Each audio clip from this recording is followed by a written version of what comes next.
Émile Joffre, je suis arboriculteur de fruits divers, pommes kiwi, dans le Tarn-et-Garonne, sur 3 sites de production, Saint-Nicolas-de-la-Grave, Castel-Sarrazin et Miramont-de-Quercy.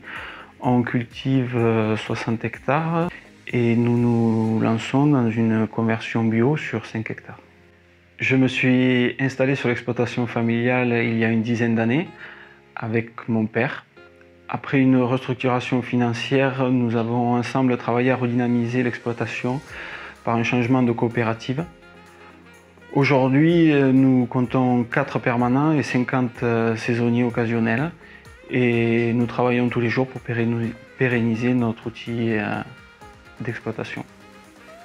Aujourd'hui, en Europe, on fait face à une forte concurrence de pays émergents tels que la Turquie et la Pologne, qui arrivent sur le marché avec de gros volumes de pommes et qui continuent à planter fortement.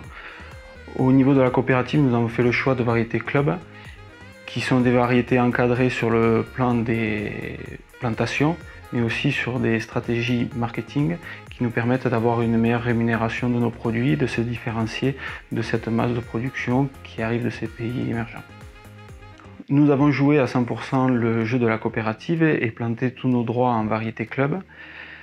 Une fois que ceci a été réalisé, nous sommes partis sur un développement en agriculture biologique pour répondre au marché actuel et à la demande des consommateurs. Nous avons voulu nous diversifier en produisant du kiwi, qui est un produit essentiellement vendu sur le marché français, pour la production française, et qui ne supporte pas les flux mondiaux. Pour ceci, nous avons dû nous adapter et trouver un nouveau site de production qui est celui de Saint-Nicolas-de-la-Grave, où nous avons récupéré des vergers, où nous réalisons des plantations de kiwi dans des sols à kiwi, très filtrants, bord Garonne et avec de grosses ressources en eau. Aujourd'hui, l'avenir de notre filière fruits d'été-hiver va, d'après moi, passer par une adaptation variétale en fonction de la demande des clients au fur et à mesure des années. Une organisation de l'exploitation par rapport à la main-d'œuvre qui est essentielle aujourd'hui dans nos exploitations. Nous sommes des gros consommateurs de main-d'œuvre et l'exploitation doit être proportionnée par rapport à la main-d'œuvre que l'on a et la fidéliser au maximum. Miser sur la qualité du fruit en faisant des fruits exigeants à produire pour se différencier du marché et avoir une meilleure rémunération afin de pérenniser au mieux nos exploitations.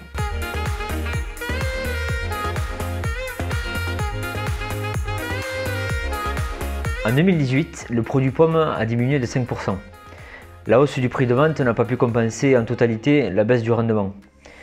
Il en est de même pour les fruits à noyaux, avec un pourcentage plus fort pour la cerise et la prune. Seuls le raisin et le kiwi ont vu leurs produits s'améliorer.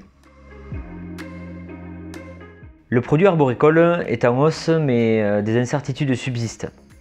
Après la petite récolte de 2018, la récolte de 2019 s'annonce supérieure. Mais de grosses chaleurs ont entraîné des difficultés de coloration ainsi que des plus petits calibres. La pluie à partir du mois d'octobre a perturbé les chantiers de récolte pour des variétés tardives, provoquant une perte de qualité. Le marché national a été peu actif en début de période, seul le grand export a tiré son épingle du jeu. Les prix en début de saison sont inférieurs à ceux de 2018, mais il est important de prendre en compte que la récolte dans l'hémisphère nord est faible. Au vu de ces différents paramètres, la variabilité du produit arboricole est forte et va augmenter de 3 à 17% suivant les hypothèses. En 2018, les charges opérationnelles ont donc très peu évolué. Les conditions climatiques pluvieuses ont généré un coût supérieur au niveau des produits phytosanitaires et les volumes plus faibles ont généré des économies d'emballage. Entre 2017 et 2018, les charges de main-d'œuvre ont diminué de 14 500 €, soit une baisse de 11%. Malgré cette diminution, le poste de main-d'œuvre reste la première dépense de l'exploitation. La hausse des charges fixes est imputée au poste entretien, les postes de travaux réalisés par des prestataires, ainsi que celui des cotisations sociales exploitants. Pour 2019, la hausse des charges va surtout porter sur la main-d'œuvre à cause de la hausse des rendements en pommes. Et suivant les hypothèses, cette charge pourrait augmenter de 12 à 21%. Le post-emballage devrait également progresser. Par contre, la dépense en produits phytosanitaires devrait être inférieure à celle de 2018. Les charges fixes, pour leur part, devraient être pratiquement stables. Nous avons estimé une hausse de 1%.